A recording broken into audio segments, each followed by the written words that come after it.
So last we met, in the ancient days of the week last, or as it shall soon be known, the before time, looking at our good dead friend, John Locke, doing his Locke stuff.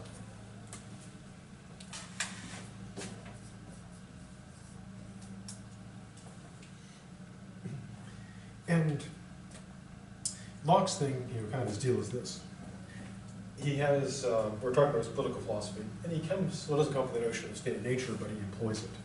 And the state of nature, we saw this in Tommy Hobbes, and Tommy Hobbes had kind of a very negative state of nature. He envisioned it, to use an analogy, as rather like a deathmatch video game, or like kind of like the scenario in The Walking Dead. Kind of everybody against everybody. No government, no laws, no rules. Now, Locke's state of nature, as we saw, is a kinder, gentler. I guess kinder could be a word. It's both kind and gentle. Trademark. Just like meth years. That's trademark too. Meth years is also trademark.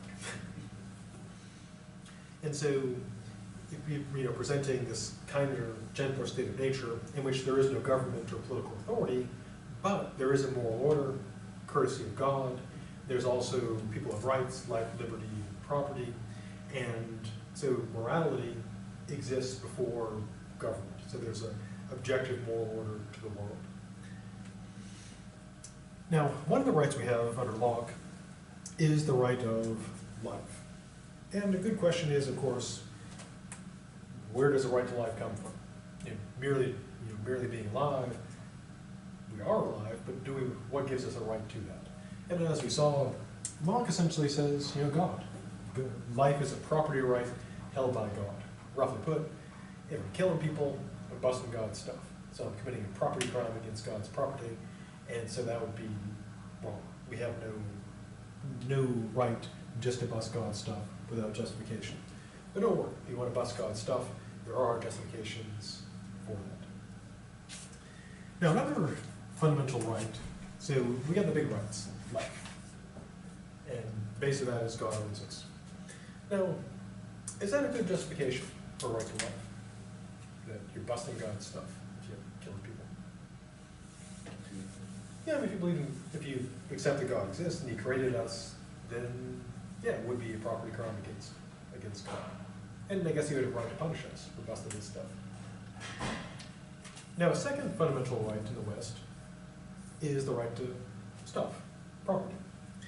Now, one of the challenges we have in the West, or anywhere, is providing a moral justification for property.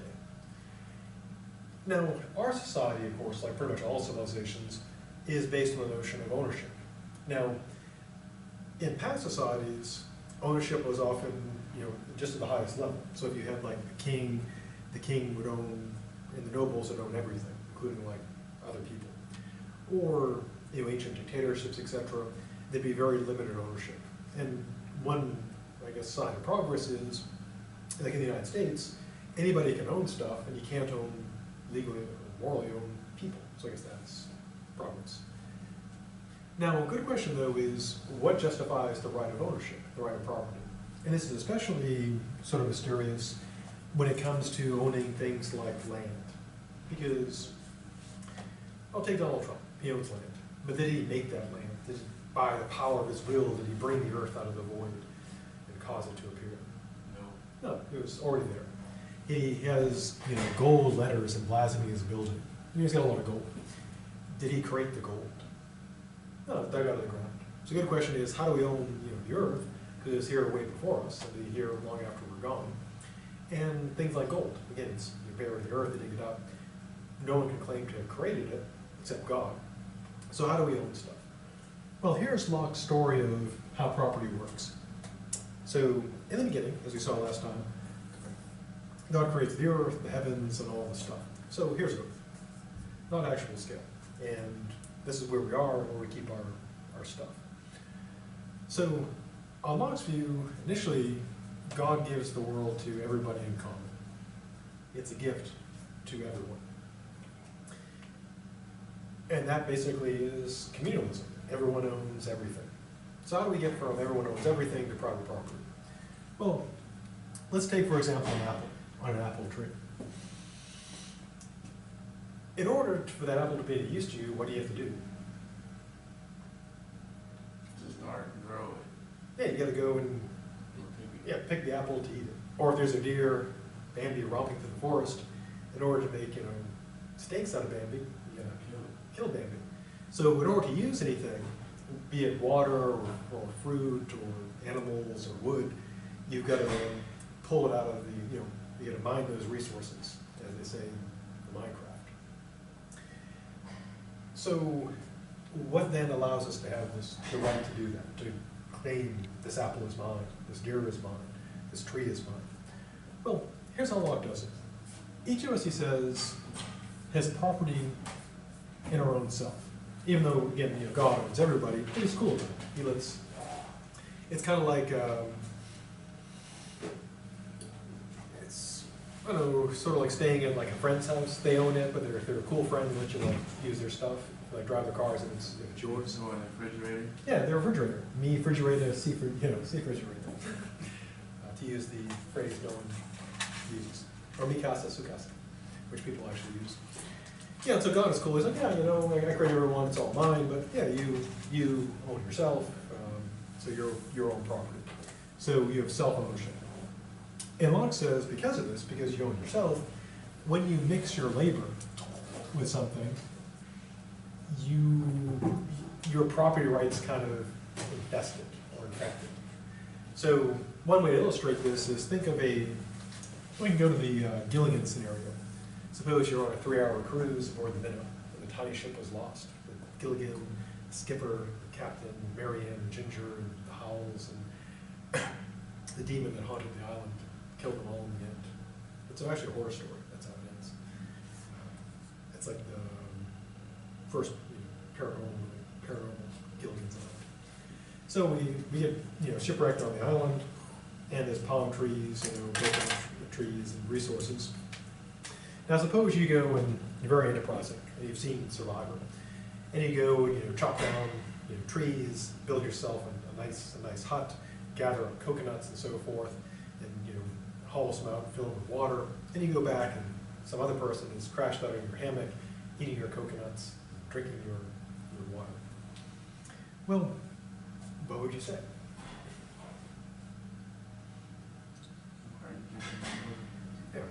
Get out of my hut, stealing my coconuts. Yeah, and you would have a right to do so because there's plenty of palm trees and coconuts and water, and you made the effort. What makes the palm trees into the hut is your work.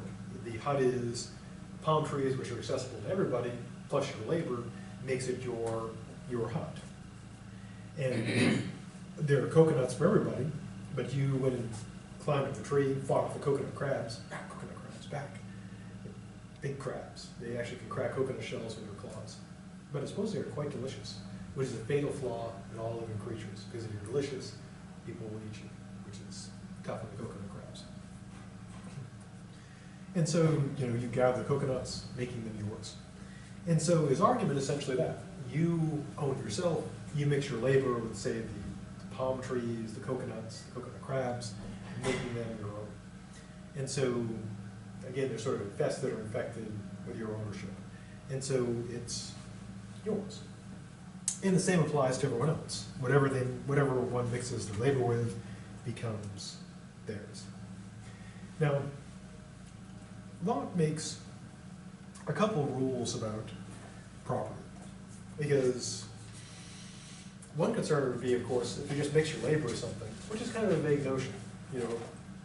Suppose you run through the palm forest with a stick, and you hit each tree. My tree, my tree, my tree, my tree, my tree, my coconut crab, my coconut crab, my coconut crab. Then the coconut crabs, form an army and turn against you, hitting with a stick. So there is a question about, how that actually works.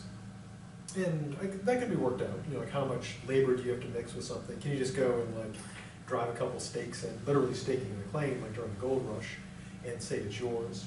And this can become also a matter of law. For example, to use the gold rush, that would, if you get there first, and if you're the first person there to drive out the original inhabitants, then it became yours. You can stake your claim. But there is the question about how much can you take? Now Locke puts a proviso on this, and I like to call it the party proviso, even that's not what he calls it. Suppose you go to a party, and there's, you know, snacks and drinks. And some are, you know, you got some really good, you know, some really good drinks and really good snacks, but not like a whole bunch, like a typical party, you know, a little bit of like really good stuff, and then unless you're a super celebrity, it's all really good. But for most normal people, it's like a little bit of good stuff, and then lots of like average stuff. So what's the rule about how much you can stuff on your plate? What you bring. Yeah, part of it's like what you bring. But the general rule is what? You're allowed to take, Don't eat more than, you don't put more on your plate than you can eat. yeah, the rule of, you know, use. You know, you put on your plate, you try to estimate how much you can eat at the party. And what about the good stuff? I suppose they've got like, you know, they always have like just one shrimp tray for everybody, no matter how big it is. You can, you know, parties like this too. Yeah, there's just one shrimp tray, and that's all it's allowed, one tray. Can you just go over and just say, ooh, nice shrimp? I mean, you could, but that breaks the rule of the party. You know, rule number one of the party is you only take what you can eat. Rule number two of the party is if there's really good stuff, you only take your fair share, and you leave enough for other people. Unless they show up late, then screw those guys. They should have been here on time. Now, Locke, that's essentially his proviso. His, you know, first part of the rule is you can only take what you can use. You can't take stuff that can just spoil. And he bases this on religion. He says, you know, God has given to us generously, but has not given us stuff to waste or spoil. It's a gift, and so, to use a concrete example, if you can eat 3 apples a day before you're getting like serious diarrhea, then you're entitled to, you know, no more than 3 apples, because otherwise you're just wasting them. Or if you can eat like so much, you know, venison, you're entitled to that much. And the second rule is, corresponding to the shrimp rule, is you can't take the very best unless you leave as good for others. So if there's like, on the island, like suppose the coconut crabs are super delicious, and there's 10 people and 10 coconut crabs, then Locke's saying is you gotta, each person gets a coconut crab, because you can't take more than you're entitled to. Now if someone says, I don't like coconut crabs, then there's an extra crab. So his rule is you can take as much as you can use without spoiling, and if the good stuff, it has to be as good and left for others. Now, so fast forward a long time to today. Is that rule still being followed? Do we have stuff divvied up such that people have to mix their labor with it, and everyone's leaving as much and as good for everyone else? So everyone has basically the same, you know, roughly the same amount of stuff, good stuff and amount of stuff, based on their work. Is that how it works? So you can just, if you work hard, you have the same chance as anybody else of getting all the good stuff, getting all the sweet coconut crabs. No, if you look around, are there some people who have a lot of coconut crabs? Yeah. And some people who have no coconut crabs. They don't have coconuts. They just have, I guess, sand crabs, or worse types of crabs. Yeah, so the question then is, given Locke's justification for property, how do we end up with the incredible inequality we have today? How do we justify that? And one of the central moral problems of our capitalist society is, if we do accept a story like Locke's, that ownership is based on, say, effort, and we bring in God, you know, common property, etc., which are common assumptions of capitalism. When you hear people defending, you know, capitalism, they're usually people who will, in the next couple sentences, reference, you know, God. And so how do you reconcile that? Or if they talk about, you know, by merit of work, you should get stuff. So how do they reconcile those claims with gross inequality? Well, Locke works out a system. Now, there's a loophole. And you must have had like a good lawyer, because good lawyers always find loopholes. And here's a loophole. You can pile up as much stuff as you can use without it spoiling. And here's a loophole. Anybody get any gold or silver? I'm not asking, I'm not going to take it. No. No, I don't. Now, if you do, check it for an expiration date. What is the shelf life? If you have, like, say, a bar of silver, when does it go bad? When do you have to toss it, throw it in the trash because it's no longer it's all molded. Doesn't have expiration date, No, silver and gold do not expire. Gold, you know, it never goes bad. In fact, the History Channel had back when they did stuff that was like history, like they did a series called After People, and they looked at like how long it would take all signs of us to go away. And what it is, they looked at the gold kept in vaults. And of course, what would happen is the buildings would collapse and the vaults would fall, but the gold would just sit there, because it's it doesn't rust, it doesn't decay. I mean, it can be melted down or something, but the gold bars could last until the end of the earth. Yeah, so gold and silver doesn't decay, which means you can have as much gold and silver because it never spoils. It never goes bad. How much gold and silver could you use? Infinite, because you can just stack it up, and not like apples and deer, it never spoils. But then, of course, is the question of, well, how do you get all that gold and silver? Well, the loophole seems kind of sketchy, because this is what he says. What you can do, he says, is sell your surplus for gold and silver, accumulate the gold and silver, and in kind of a success story, you can use that to buy stuff. Let's go back to our island. Suppose you have the island, the coconuts, and we're trapped on this island, and we dig up, so we find like a stash of gold coins. It becomes our currency.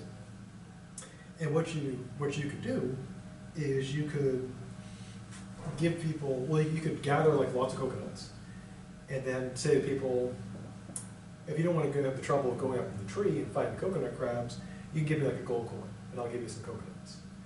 And then they would agree. They give you the coin, you give the coconut. They give you the coconuts. And you keep doing that until you get enough coins. And then you say, I'll give you a coin for your 2 coins for your tree. And the person says, oh, okay, why not? I can just buy coconuts from you. And then you buy all the coconut trees. And then what do? Yeah, you start charging people a lot for the coconuts. Now you own all the coconut trees, and they keep having to pay you gold to get coconuts. And then of course they run out of gold, so they have to work. And so they have to work for you picking coconuts out of the tree. And so they're working all day to buy a coconut, where before they could just go and get one coconut for way less work. And so Locke, in a way, that's how he envisions it. Gold and silver don't spoil. You sell your surplus, get coins, buy stuff, and then keep accumulating coins. Now the only sort of cheat here is this. Locke's rule is, of course, you can only take what you can use, and you have to leave us enough that has good for everyone else. So given his rule, you should never have any surplus, because by definition a surplus is more than you're entitled to. So it requires that his principle about leaving as much as good for others has to be violated. So you have to break the rule about basically fairness to get to the inequality. And again, it's an interesting theoretical foundation, because our society is built on unequal ownership, and we just kind of assume it's the way things are, but it's a fair question to ask. Why should some people have way more stuff than others? Now in some cases you could say, well, if they work really hard, if I go and build lots of stuff myself, then you might say, yeah, you built all that stuff. Or if you do like drawings, why does this one person have more drawings than me? Well, because she spends a lot of time drawing, making those drawings. But then when you get to the inequality of like inherited inequality, etc., a good question is what justifies that? And it's a good question. I mean, it could be justifiable, and if our system is morally correct, there should be a justification for it. People should be able to say, this is why there's incredible inequality, and this is why this is morally acceptable. This is why it is just and fair.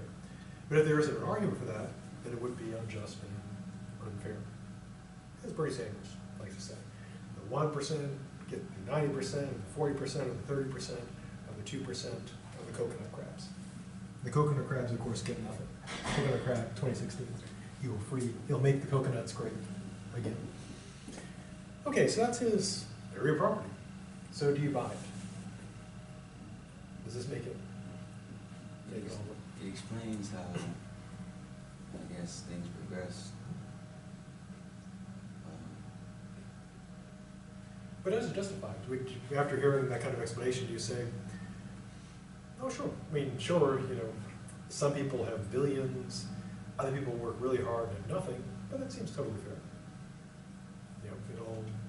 It's all justified by right and property. Yet it is a fundamental problem for any society.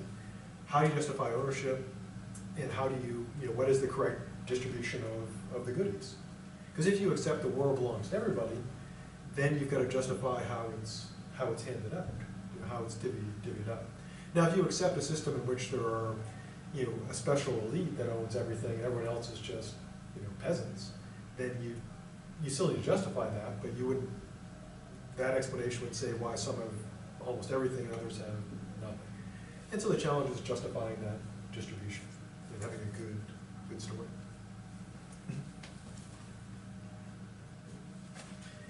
Now, two more words.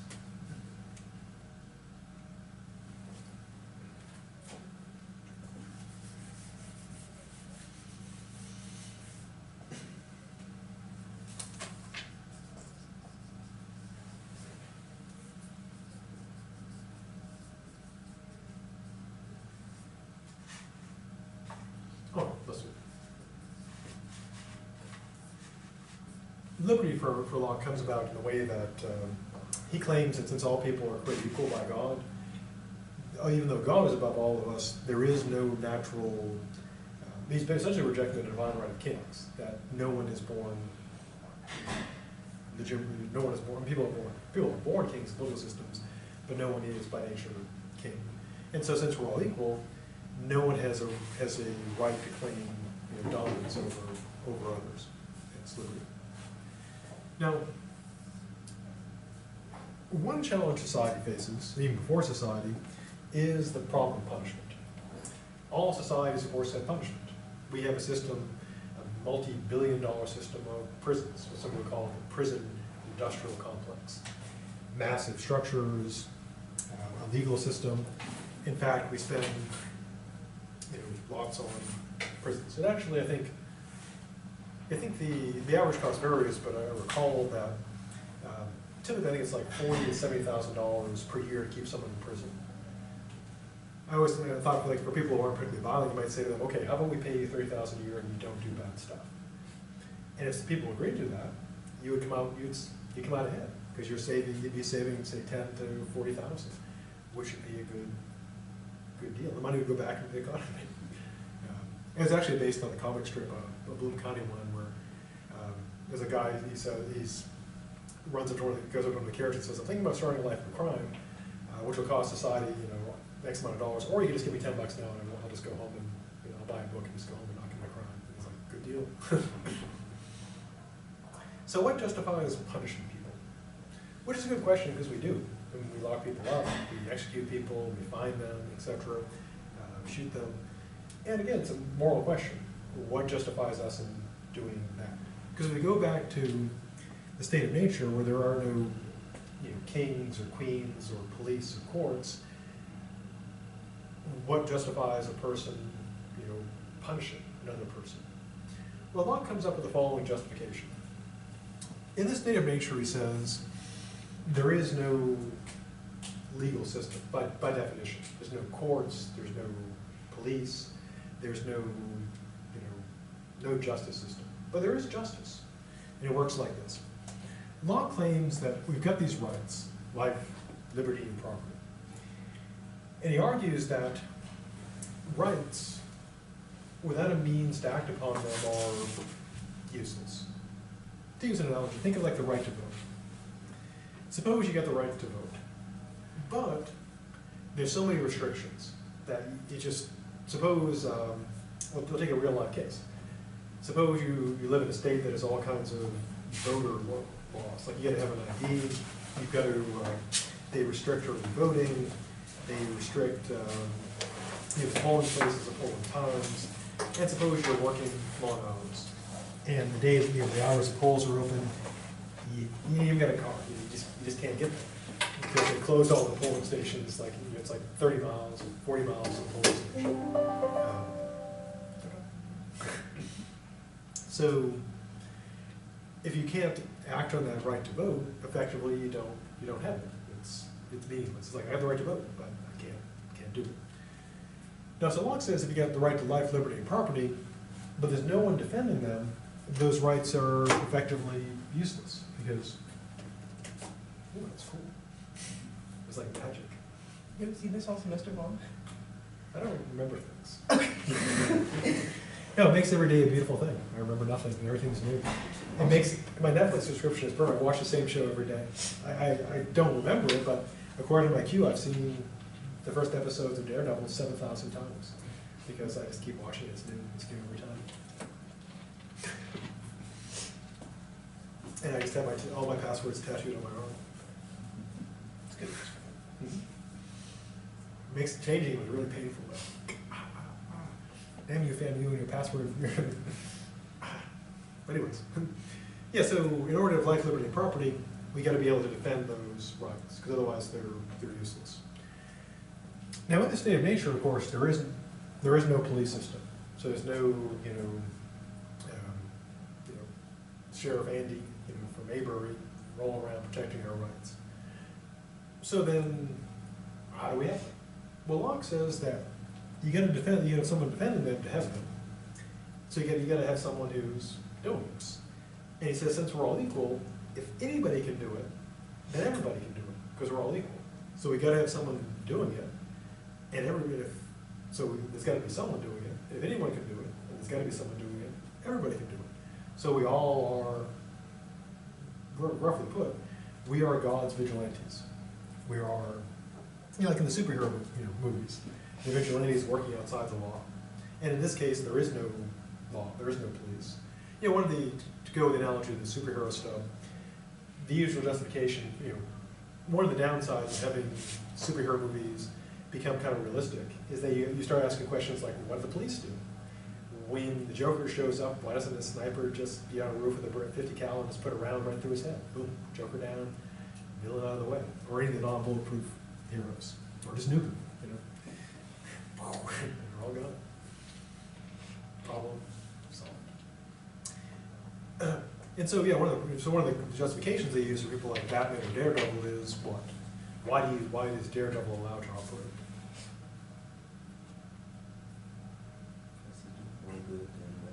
Yeah, and he handles the people the police can't. People in the case of like ones with more powers, you get a normal human police officer, he's not gonna be able to take down, Darkseid with his, 45, or take out, Sinestro or Thanos, with a nightstick. Take out Thanos. Yeah, and so they do the things that other people can't. So if we have no police at all, then we have to be God's vigilantes. So all of us have the right to punish violations. So, roughly put, we're all God's, deputized by God. We have a badge. We're God's deputies.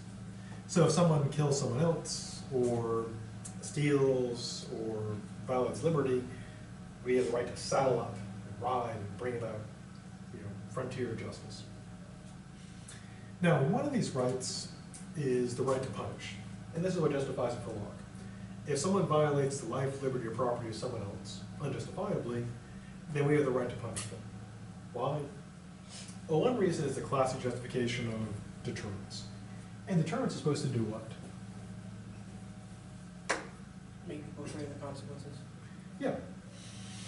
Yeah, so if somebody, steals, your horse, and we ride out and, shoot him or something, then people can hang him up from, high this tree, put a little sign up saying horse thief. People will think about stealing horses. Although, I guess it used to be, death for a horse rustler, punishment by death back in the day. Or if someone beats someone up, we go and rough them up too, God vigilantes. And so that is, one thing is deterrence. If we punish people, they're less likely to do it. There's of course also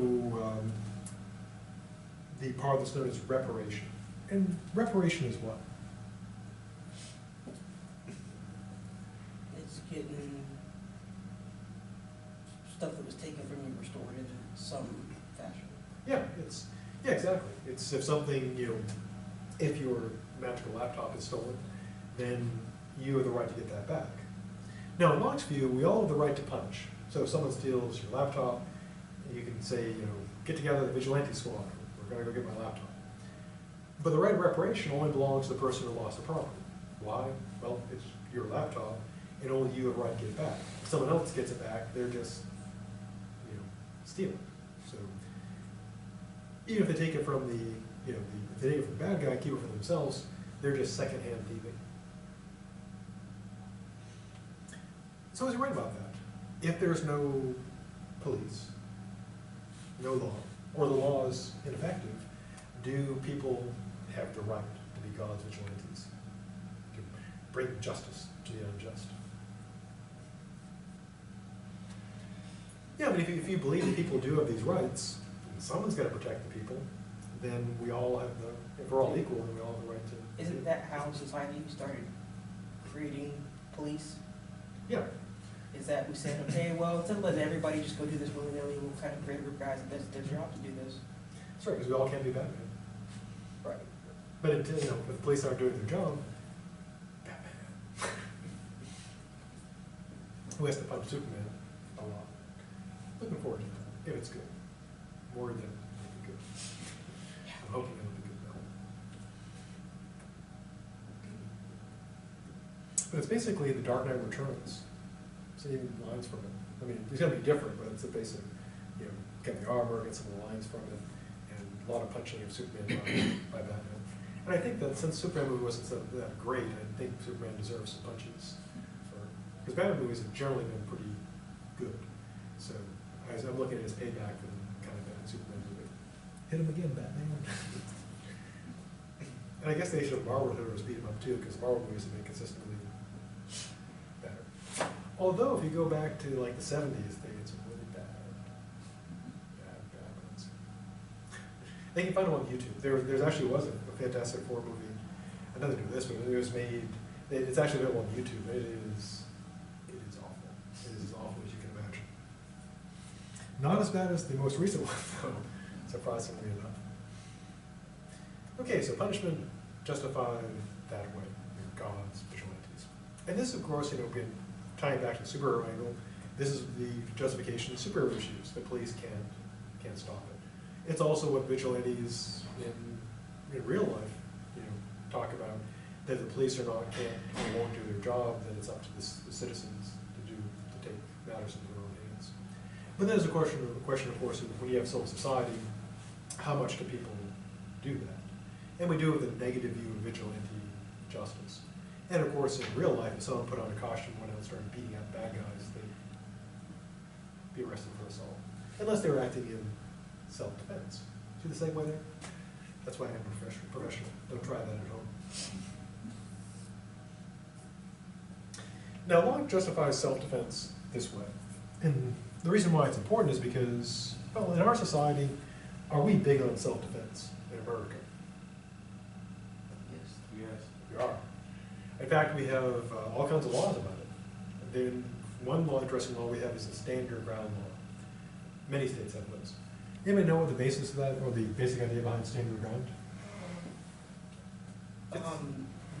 It's an adjustment to the traditional self-defense. Traditional self-defense is you have to at least try to retreat before you use lethal force. Stand your ground takes away that requirement that you have to at least try to retreat, which technically makes it so that the more liberal interpretations of it say that if somebody approaches you, you can just go directly to lethal force, do not pass go, do not collect $200. The more conservative of it are that if you kind of assess the situation and see that you can see that like attempting to escape isn't going to do you really any good, you can go ahead and, in your best judgment, use lethal force. Yeah, excellent summary. Yeah, you make a critical point of that, because the first scenario is, I think they're going to do something, or suspect it, so. And the second one is, I have no chance of escaping, and my only chance is to get back. There's a similar thing for police. in terms of their use of force. You may know that.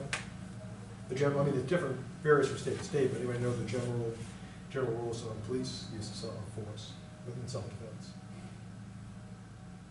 Talk about exigent circumstances. Yeah, like when, under what conditions are police generally allowed to like shoot people? It's like grave threat to life. Yeah, Human life. they believe, they have a reasonable belief that they are in danger. Or they can stop people who are engaged in committing a felony through the use of force. And as you might imagine, there's considerable moral debate about, can they, well, one practical concern is, fleeing suspects. Are you allowed to shoot them? Or especially if they're fleeing in a car. It does tie into the self-defense laws. Now, Locke's rule about self-defense is this. What happens even in civil society? So in civil society, his rule basically is, okay, if you're in a situation where, say, like your liberty, your property is threatened, or even your life, but there are police able to handle that, then that's their job. But what if you're in a scenario where the police are unable or incapable or unwilling to act? Well, Locke says what happens is this. You're pulled, theoretically speaking, from the state of civil society back into the state of nature. And for Locke, the state of nature is not the state of war, but when someone is threatening you, your life, liberty, or property, that puts you in a state of war. And that, for Locke, justifies you in acting in self-defense. So, if someone's trying to kill you unjustly, you have the right of self-defense. You can try to kill them right back. Locke knows if someone is trying to take away your liberty unjustly, you have the right to kill them. Interestingly, he actually argued that slavers should be put to death. Slavery is attempting to put people in slavery as a death, as a killing offense. The founding fathers kind of redacted that out of their I'll leave that part out. But it's in there, it's in law. It's right there. Also with your property, although there's kind of a condition here. Take, thievery. Suppose you're, going to New York to see Hamilton, and you have tickets. And you're walking there, saying, oh, we got tickets to Hamilton. And then, some theater, someone who loves theater but won't get tickets, pulls out a gun and says, I really need to see Hamilton, but I'm number 1 billion in line. I'll never get to see it. So I'm not going to hurt you, just give me your tickets. Now, according to Locke, do you have the right to kill that person for threatening to take your Hamilton tickets? No. Yeah. Hamilton tickets. That's what justifies it. Locke foresaw that. He was such a prophetic philosopher. He saw its success. No, his justification is if someone is trying to take your property, and even if they assure you they're only interested in your property, you have no reason to believe them because their credibility is pretty low because they're robbing you. So you don't have to kill them, but you have the right to do so because of the immediate threat they present. So on Locke's view, if someone pulls a gun and says, give me your Hamilton tickets, and they say, I'm not going to hurt you otherwise, I just want the tickets. If you, shot them, Locke would say, well, should have been trying to take the Hamilton tickets. Now, the right, though, to kill thieves is not a universal one. How so? Well, suppose you're go to see Hamilton, and you went out, for lunch, and you're going back, you say, oh yeah, I'm going to see Hamilton, and you got tickets, and someone overhears you, at the sandwich shop, and they sneak into your hotel room and grab them, and as you're coming out of the elevator, you see them, holding your Hamilton tickets, and they start running for the stairwell. Now, at that point, do you have the right to kill them? Can you take out your gun? Pow. No, because they're not a threat to they're taking your stuff, but taking your stuff without threatening you is not a killing offense. You could go and tackle them and get them, but you wouldn't have the right to murder them at that point. Now, if they had, say, medicine you used to like not die, then that would change matters. So is Locke right? Do you have a right of self-defense to protect our life, liberty, and property? Seems reasonable. And then kind of the question is, especially the standard ground laws, why are standard ground laws controversial? Even though we morally, literally almost everyone accepts self-defense as morally, if someone says the person is trying to kill me, everyone agrees, okay, unless you're a total pacifist, you have the right to try to stop them. But what makes standard ground laws so controversial? Because the person who dies doesn't get to tell their side of the story. Yeah, one problem is, if the person is killed and there aren't witnesses, you just have to survive. I was standing my ground. It's like, I mean, the other problem is that self-defense is an affirmative defense. You have to argue that at trial. Stand your ground, they can just decide not to prosecute based on stand your ground. yeah, because it does provide an extra, on the plus side, an extra defense. In a sense that I stand my ground, so no trial. But then the problem is that people, the reason why I got in the news is because people were killed and it wasn't clear that, like the Trayvon Martin case, it seemed like it wasn't really self-defense. And then there was the case where the person, in Florida of course, shot the person, shot the teenagers in the SUV, and he tried to claim stand your ground, but I think the jury said, well, if someone's driving away in a car and you're shooting them, then if they're escaping, that's probably not standing your ground, as a general rule. Yeah, so that's great controversy because of that problem. But the basic principle of self-defense seems okay, especially in Texas. Now, so for Locke, the state of nature is not too awful because you've got life, liberty, and property rights. You don't have police, but you have vigilantes, possibly wearing costumes. You have the right of self-defense, and there are rules. There are laws and rules and rights. So it's almost like society, but it's not society. So a good question to me is, so why would I give up, my vigilante status? Why would I give up some of my freedom in order to be part of civil society? What do I get out of it? What's in it for me? Well, here's Locke's answer.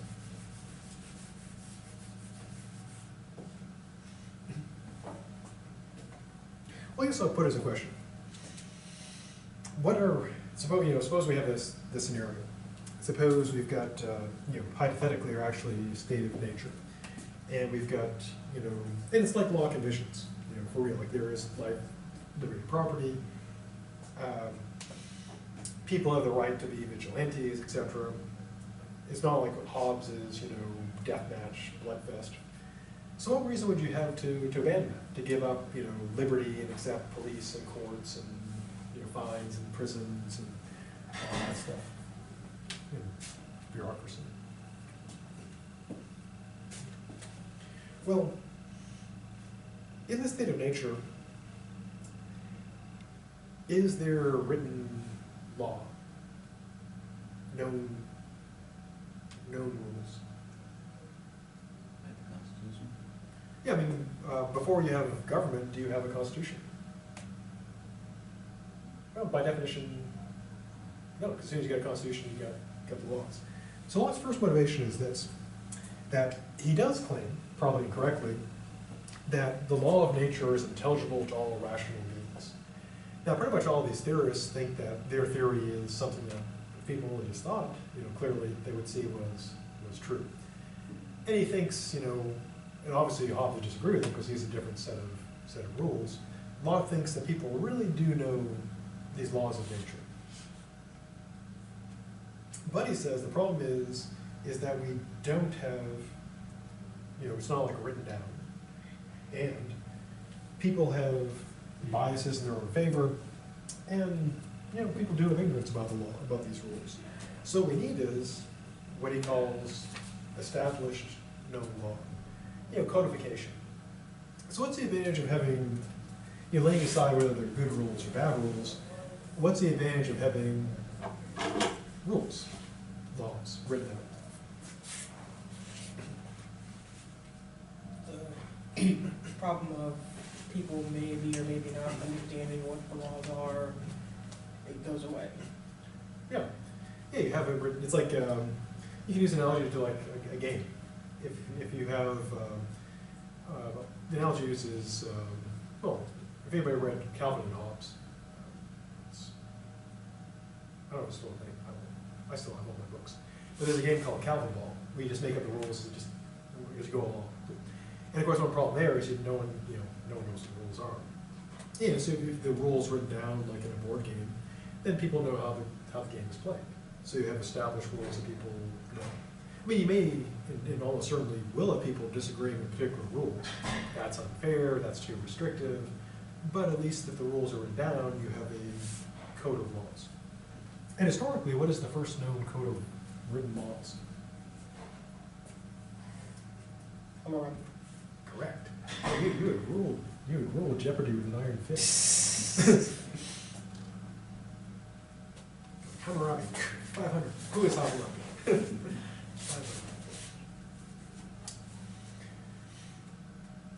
Next motivation. In the state of nature, when there is no, police, courts, etc., are people really stoked to go and help other people and risk their own lives and property to help other people? Typically, no. I mean, the superhero movies, in a way, kind of get it right. I mean, there's not many people, superhero even in the movies because it's pretty dangerous.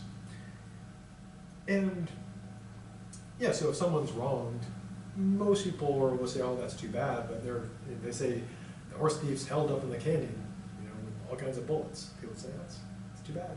Sorry about that horse. Nice horse."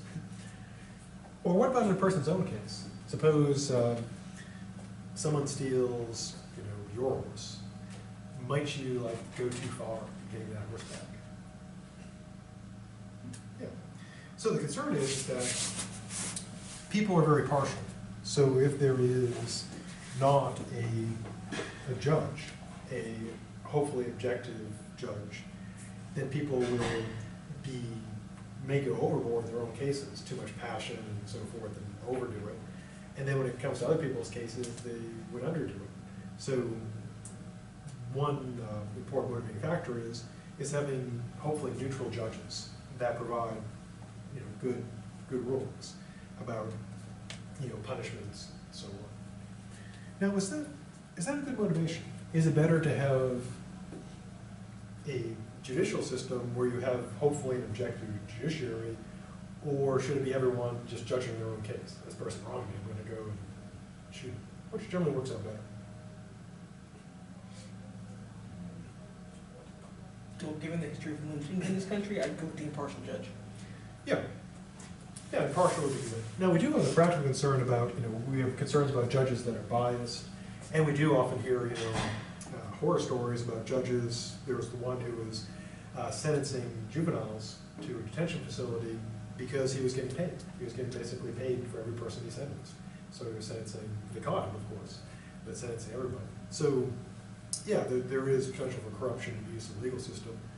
But in general, it does seem that having a legal system is better than not. But then, one concern is, of course, what if you have a really effective legal system that is really evil? So it's really good at enforcing bad laws. What is one of the arguments that anarchists make? That the government becomes a tool of oppression, and saying that it's a very effective legal system is makes it all the worse. And so there is a concern about not just are there judges and written laws, but are the laws good laws? And Locke does address this. And are the judges impartial judges? Third motivation is this. In the state of nature, enforcement of sentences falls on who? Suppose someone steals your magic laptop. So who has to go get it? There's no police. You do, yeah. When anybody else you can recruit to your cause. And so could that be kind of dangerous? Yeah, so, you know, doing, you know, enforcing, you know, getting back your laptop becomes a dangerous thing. So, like you mentioned before, what we do is, instead of us, you know, roaming around as God's vigilantes, what do?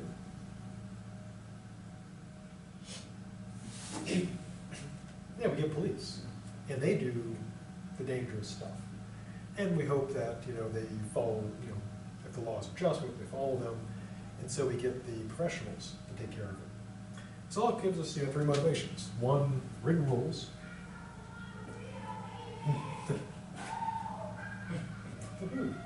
Fan of rules. Hopefully impartial judges, and we get, you know, professionals who take the risk, that are willing to take on the danger of dealing with, you know, criminals, people who break the rules. And policing is tough. I mean, people will try to kill you. You know? And again, you go back to the fictional example, like in the superhero movies.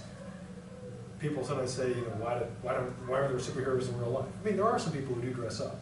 I don't think we have any in Tallahassee, but some big cities have people who do. They go around and they use the rules for citizens' arrest. Seattle. Yeah, there's a few. There's actually some web pages where they have, and of course they don't have any superpowers. They're usually just people in, you know, kind of like cosplaying, and they can carry, they can carry whatever is legal. So they can carry like a gun if they have a weapon permit, or like pepper spray or something. But of course, you know, the real reason why there are people heroing for real is because you just get shot, you know, killed. So unless you had really good tech.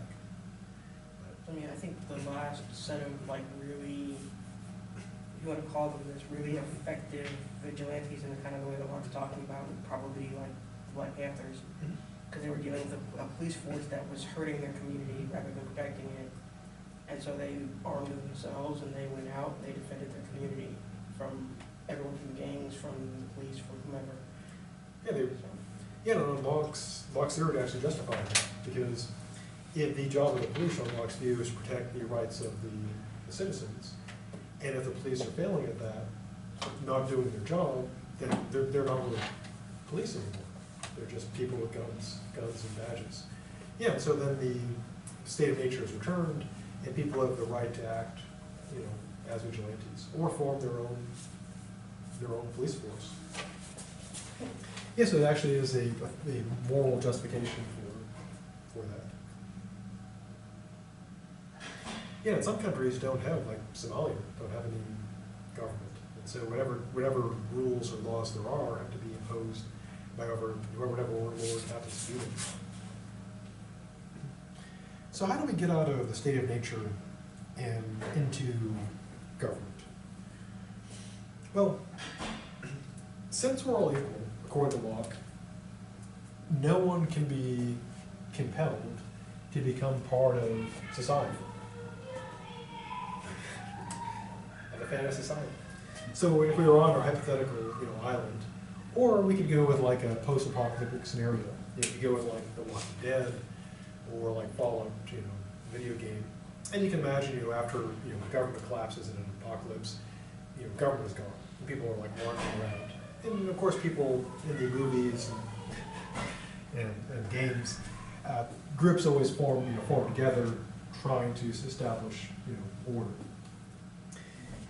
Now, given Locke's view, since we're all free and equal, no one has the moral right to compel people or drag them into civil society. I mean, practically people can do that, you know, warlords and stuff. But Locke would say morally, you have to consent. You have to give your consent. And so what happens is this, basically the process is, when the society is formed, those joining it give up their power to punish. So they, in a way, they turn in their vigilante badge and form an actual, you know, professional police force. And then people turn in their judge, you know, their vigilante judge robes, and then actual judges are appointed.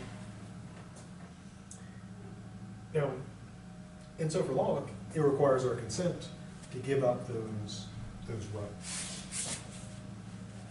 Now, does that make sense? Does society, to be just and justified, does it require that the participants voluntarily join up? Yeah, otherwise it's tyranny. Yeah.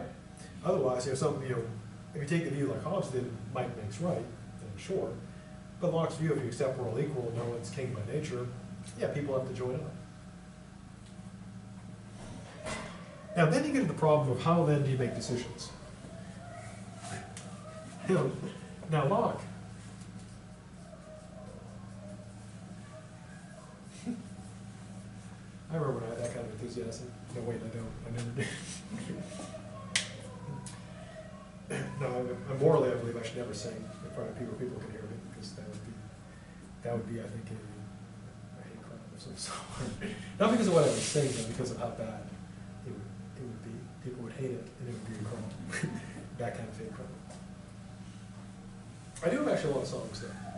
I will sing. I always sing for every one of my cats gets a song, which I never sing for anybody else. It's badly sung, and that's kind of weird. Now, how then do we decide how decisions get made once we form our society? Well, Locke accepts majority rule, something we accept, at least in theory now. Now, why, we generally just accept, if you're American, democracy is majority rule, that's what we always say, majority rule. Like when you vote for everything from, where we're going to go for dinner, to what movie we're going to see, to who's going to be president, we go with the principle of majority rule. Now, Locke justifies it this way. He says, once we agree to society and form our group, be it a country club, intramural, volleyball team or whatever, any group we form voluntarily, and we have to make decisions, Locke says majority rule, 51% decides it. Now the reason for this is how he justifies it. It's necessary if you have a group, if you wish to stay together, that you've got to go in one direction. You've got to have you got to have the rules. Or let me take a, practical, concrete example. If you want to stay in a group, like say the volleyball team, and you're deciding what game you're going to play, if you're going to stay together as a team, you've got to decide on which place you're going to go with, and everybody in the group has to agree to go along with that. Because otherwise, if people don't agree to go along with the majority, what happens to your group?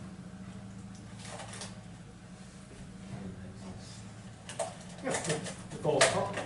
So if you're going out with a group of friends and you're saying, okay, we'll vote to decide which movie we go to see, and say the majority vote for Deadpool, and some other people go, I don't want to go see Deadpool, and they take off, well, your group is fragmented. And Locke says, if you have a society, you agree to the rule of majority, because otherwise the society is pulled apart. Now, one interesting example of this is the elections. I'll use a presidential election. When W. Bush was elected, a lot of my liberal friends would say, he's not my president, he's not my president. And that was on Facebook all the time. Actually, yeah. Oh. And then when Obama was elected, many of my conservative friends were like, he's not my president, he's not my president. And what I always say to them, when my liberal friends are bitching about it, I said, he is your president. They're like, no, he's not. Like, yes, he is. Did you vote? They're like, yes. I'm like, he's your president. They say no, I said, he's still your president. Should have voted. Sorry. And similarly, when Obama's the president, and people conservatives say, he's not my president. It's like, he is. I mean, if you just mean he's not the guy I wanted, sure. But he is your president. I asked him the same thing. Did you vote? Yeah. It's like, he's your president. Did you not vote? No. He's still your president. And the reason why is because we have agreed to that system. if you vote, you're giving consent to the system of election. So you're saying whoever wins is president. That's our agreement. It's like, you know, if you decide as a group to go to a movie and you say, if you say, okay, we're gonna decide by vote. And if you agree to that, whatever the vote is, even if it's going to see a movie you don't wanna see, you gotta go along with it, because you agree to that rule.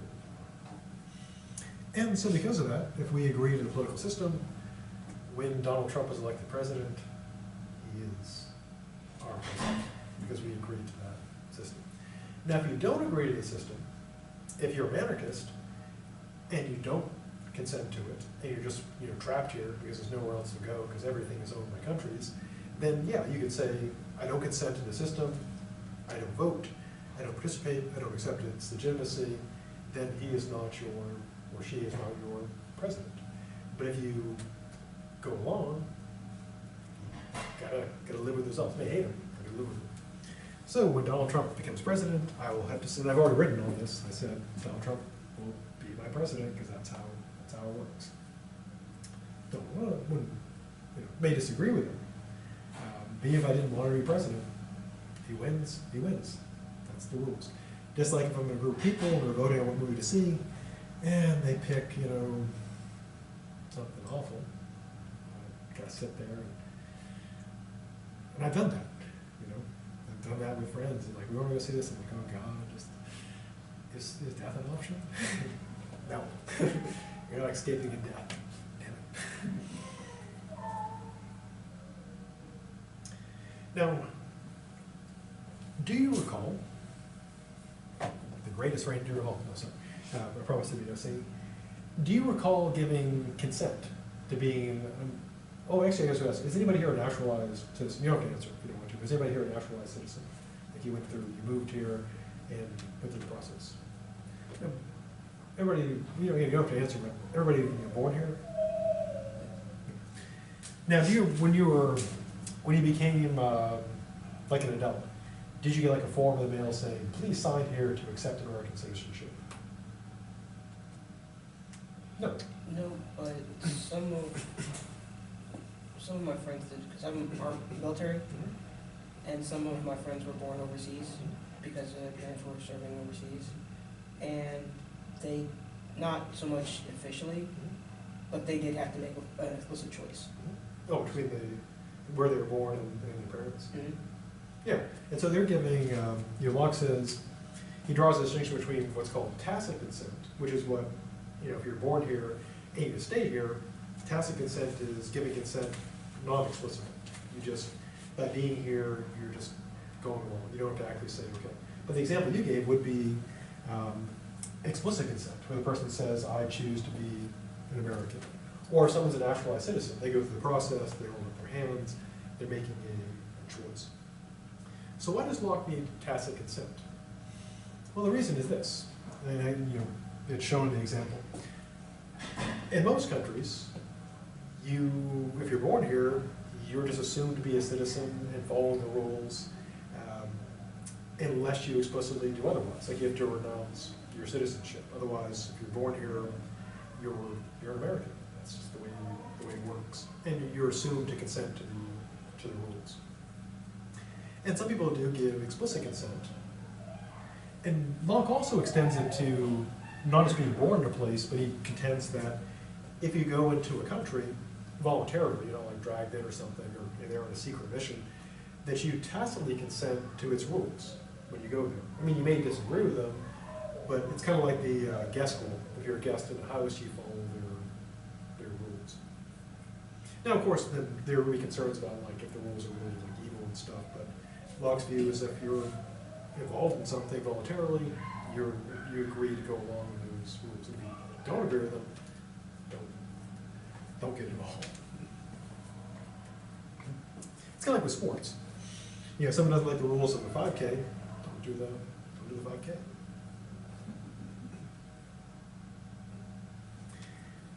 Now, Locke also addresses a rather important question about the limits of governmental power, which is an excellent question. And part of the debates in politics is about how much of our business is the business of government. So, for example, the Democrats, Hillary and Bernie both favor, increasing taxation, because you gotta pay for that. Or, they always say closing loopholes, but that's what we call BS. They're gonna have to, back when I debated in high school, we always said we'd pay for all our plans, because you'd argue like in favor of some change. And everyone said, well, we'll pay for it by closing loopholes. And everyone knew that was BS, because that's like magic money. We'll just close loopholes, we'll get money. But, so Hillary and Bernie, favor of raising taxes. They think the government should be into that. They also believe the government should interfere with, certain types of regulation, environment, business, etc. And the Republicans argue, well, the government shouldn't be getting into that kind of business. But then, of course, the Republican Party thinks the government should be getting into other forms of stuff, like regulating abortion very closely, and I don't know what the hell's going on. And regulating, I'm hoping, my hope is it's a theater-related thing, and not just like random madness. Although random madness can be okay, as long as it's unarmed random madness.